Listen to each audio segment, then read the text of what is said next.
Good morning to all, सभी को मेरी ओर से नमस्ते। Welcome back in another video. और इस वीडियो में हम जो अपना रोमांटिक पीरियड जो कवर कर रहे थे, we will further carry on that quiz. ये है आज की हमारी part 11 video and in this video we will solve a quiz that will contain 10 questions on the romantic period in English literature. बिना किसी देरी से क्वेश्चंस को सॉल्व करना स्टार्ट करते हैं। इस वीडियो का जो हमारा पहला क्वेश्चन है वो है which is Shelley's autobiographical poem. तो हमसे पूछा है कि which among the following poems is autobiographical in nature. Auto का मतलब होता है सेल्फ एंड बायोग्राफिकल मतलब होता है जो खुद की इन्फॉर्मेशन देता है। So something that is written by one's own hand that gives the information of their own, that is called as autobiographical. Okay, तो ये ऑटोबायोग्राफिकल पोएम पूछा है कौन सी है शैली की ऑटोबायोग्राफिकल पोएम।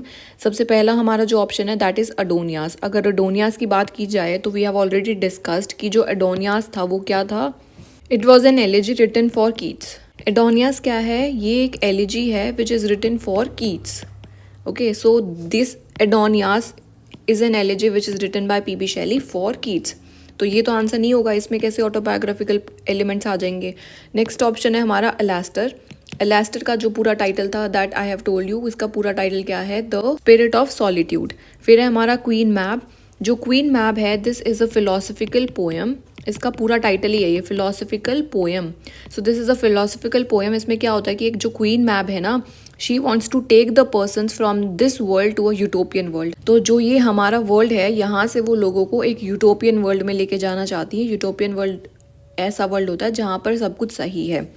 नेक्स्ट हमारा था द सेंसी। द सेंसी का तो इस पे मैंने पहले भी बताया था कि इसका जो द सेंसी है it is a drama which is in 5 acts.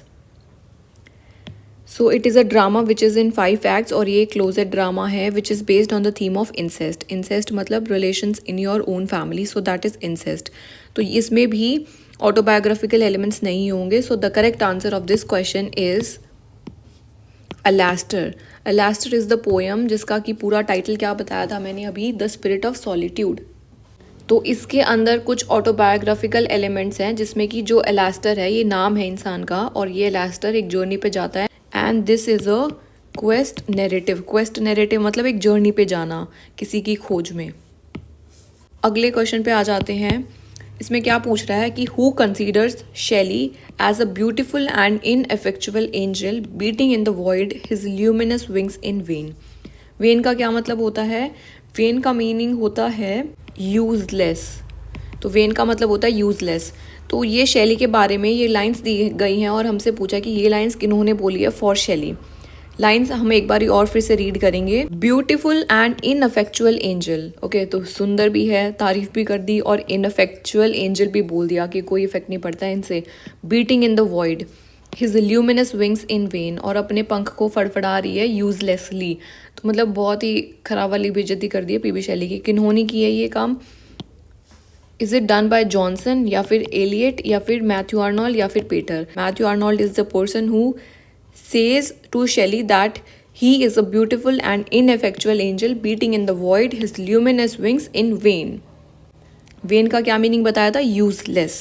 Coming on to the next question. इसमें पूछा है कि जो अलास्टर है, अभी इसको डिस्कस किया था। अलास्टर क्या थी? एक पोएम थी जिसका पूरा टाइटल क्या था? The spirit of solitude which had some autobiographical elements और एक क्वेस्ट नैरेटिव भी था। Written in the year 1816, not so important. तो ये पूछ रहे हैं कि जो अलास्टर जो पोएम है वो किन्होंने लिखी है? It is written by whom? Is it written by Keats या फिर ये ब्राउनिंग ने लिखी है या शेली ने या फिर मैथ्यू आर्नोल्ड ने? मैथ्यू आर्नोल्ड तो नहीं लिखी है। अभी हमने देखा है इसका आंसर क्या हो जाएगा हमारा। इसका आंसर हो जाएगा P Shelley. So P Shelley is the person who is writing the poem Alastor the spirit of solitude which is a quest narrative. Coming on to the next question. इसमें हमसे पूछा जा रहा है कि हु कंसीडर्स जेन ऑस्टन। एक line दी गई है और हमसे पूछा है कि ऐसा कौन बोलते हैं जेन ऑस्टन के बारे में। So these lines are being said by whom? Read the lines. A writer of serious domestic comedy, a mode in which she has attained something like perfection. तो हमारी जो जेन ऑस्टन है उनको बोला कि that she is a writer of serious domestic comedy. Domestic comedy लिखती है। Domestic मतलब घर की और कॉमेडी मतलब जो घर में जो हम हास्य करते हैं। So that is called as domestic comedy which is serious in nature. A mode in which she has attained something like perfection, और इस चीज़ में तो ये सब लिखने में तो शी इज़ नाउ परफेक्ट। तो ये लाइन्स कौन बोलते हैं for Jane Austen? Foster, Not the right answer. Graham Hogg is the correct answer of this question. So Graham Hogg is the person who says these lines for Jane Austen. Next question पे आ जाते हैं हमारा. इसमें John Thorpe एक character दिया गया है और हमसे पूछा है कि that John Thorpe is a character in which novel. Okay, so John Thorpe की अगर बात की जाए, so first of all we will see the options. Pride and Prejudice which is a novel written by Jane Austen. फिर Emma है, ये भी Jane Austen ने लिखा है novel.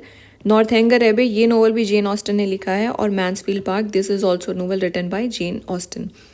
Gen Austen, she is a female. Now John Thorpe जो है ये कैरेक्टर कौन से इनमें से कौन से वर्क में है John Thorpe? The correct answer of this question is Northanger Abbey. So Northanger Abbey is the work which was published posthumously, यानी कि after the death of Jane Austen ये वर्क पब्लिश किया गया था. और ये नॉर्थएंगर एबे है, इसमें से जॉन थॉर्प का कैरेक्टर लिया गया है. जो हमारा नॉर्थएंगर एबे है, इसकी हीरोइन आपको पता होनी चाहिए दैट नॉर्थएंगर एबे is a Gothic novel.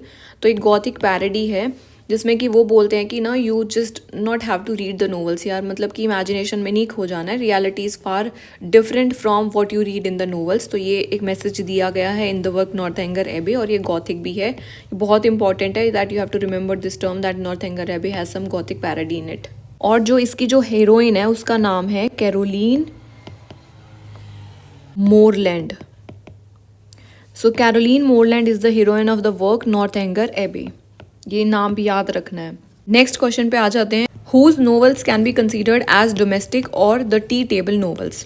Okay, so the tea table novels मतलब होता है कि that when you are drinking tea so you can read a novel, that is considered as a tea table novel. तो इनमें से किन की नोवेल्स टी टेबल नोवेल्स की जैसी हैं? पहला ऑप्शन है हमारा एलियट, सेकंड ऑप्शन है जेन ऑस्टन, थर्ड ऑप्शन है हेनरी फील्डिंग, और फिर है Walter Scott. Walter Scott was associated with the Waverley novels.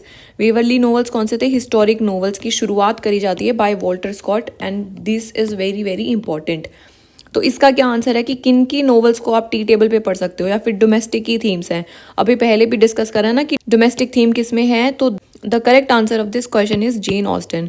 So Jane Austen के जो नोवेल्स हैं, these novels are also known as the tea table novels और the domestic novels. Next question पे आ जाते हैं. मैच बोला है कि कैरेक्टर्स को मैच करो फ्रॉम देयर नोवेल्स. तो कौन सा कैरेक्टर कौन से नोवेल से एसोसिएटेड है? You have to match the correct answer.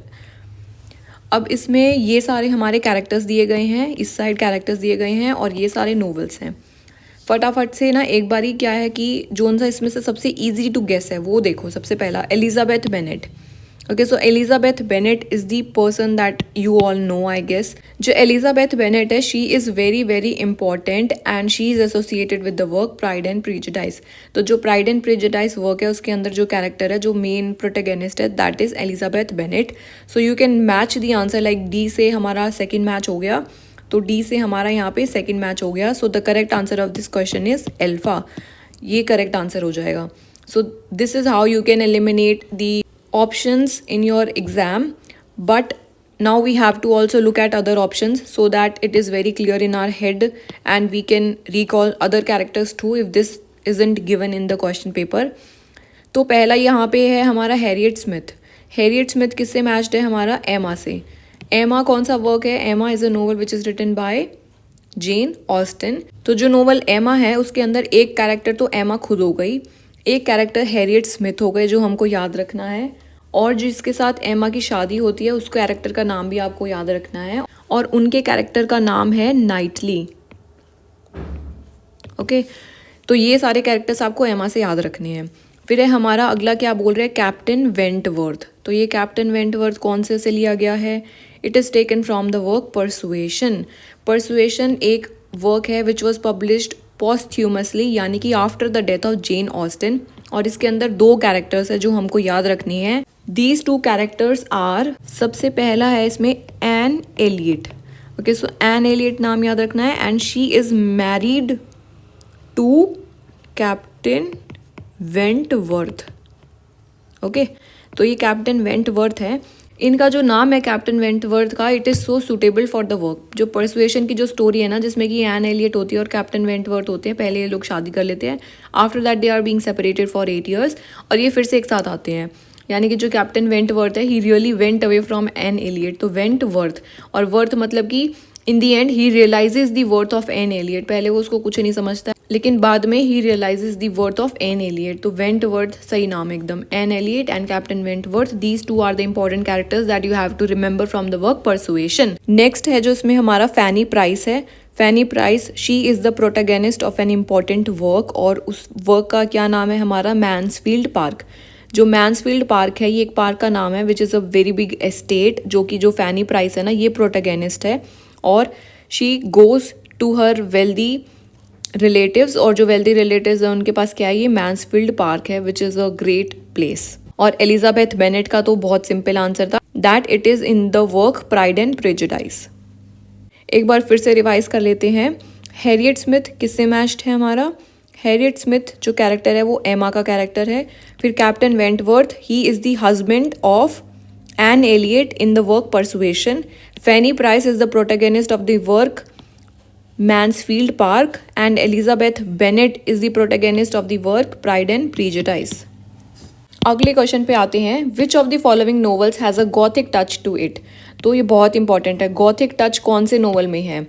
Persuasion is a novel written by Jane Austen, Sense and Sensibility, जिसमें कि दो हैं, एक जो सेंस को रिप्रेजेंट करती है और एक सेंसिबिलिटी को रिप्रेजेंट करती है, तो two characters are there. Charlie option है हमारा नॉर्थएंगर एबे, और फिर है हमारा एमा। तो जो इसका जो करेक्ट आंसर है that is Northanger Abbey. Northanger Abbey is the work which has some gothic touch in it, और जो नॉर्थएंगर एबे है इसकी जो हीरोइन है उसका क्या नाम था, her name was Catherine Moreland.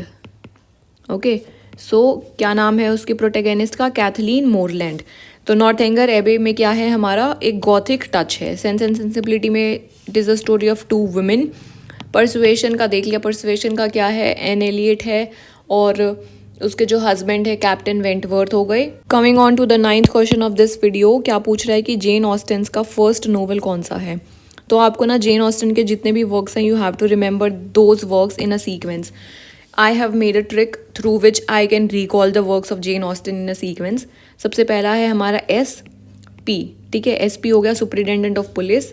फिर ME यानी कि मैं, superintendent of police ME, and Northanger NP, not possible. So superintendent of police for me is not possible. Okay, तो इसमें क्या है हमारा, S से stands for sense and sensibility, P से हमारा हो गया प्राइड एंड प्रेजुडाइस, फिर M से हो गया Mansfield Park, and E stands for Emma, N से हो गया नॉर्थएंगर एबे, और लास्ट वाला P से हो गया परसुएशन।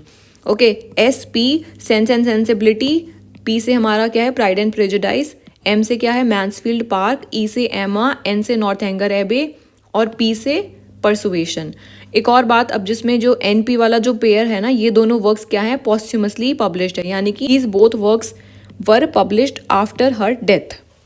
अब बहुत इजी आंसर हो जाएगा कि जेन ऑस्टन का फर्स्ट नोवेल कौन सा था। First novel you can see from here that it is S, that stands for sense and Sensibility, और तो इसका आंसर हो गया हमारा delta, that Sense and Sensibility was the first novel written by Jane Austen. Coming on to the last question of this video, which of the following novels of Jane Austen was published posthumously, यानी कि जो उनके मरने के बाद कौन से works को पब्लिश किया गया था। तो I have already told you कि जो NP है हमारा नॉर्थएंगर एबे और Persuasion, these two are the works which were published posthumously after her death.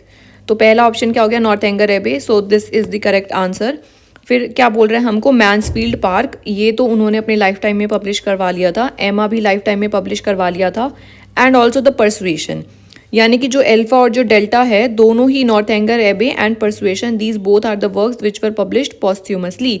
तो ये क्वेश्चन में थोड़ा सा प्रॉब्लम है, they have not given the option like both A and D, but you remember कि जो नॉर्थएंगर Abbey और जो परसुएशन है दोनों ही वर्क पॉस्ट्यूमसली पब्लिश करे गए हैं। और ये जो ईयर दे रखा है ना यहाँ पे इन्होंने बुक में, दैट इज ऑल्सो फॉल्स। इस टाइम पे उन्होंने ये नोवेल को लिखा था, लेकिन it was published in the year 1817, दिसंबर में पब्लिश करा गया था। एंड शी डाइड, और जो हमारी जो जेन ऑस्टन है ना, शी डाइड इन जुलाई 1817, और जो परसुएशन वर्क है वो पब्लिश करा गया दिसंबर 1817, तो ये भी हमारा पॉस्ट्यूमसली हो जाएगा वर्क, और नॉर्थएंगर एबे भी पॉस्ट्यूमसली वर्क है। So remember this NP from here. Okay, remember this NP. Thank you to all and keep practicing. करत करत अभ्यास के जड़मती होत Sujan. So the more you practice, the more you are able to recall the answers in your examination. And don't forget to do exercise because exercise is a very important part of your life and which cannot be skipped. See you in the next quiz with 10 more questions and keep smiling.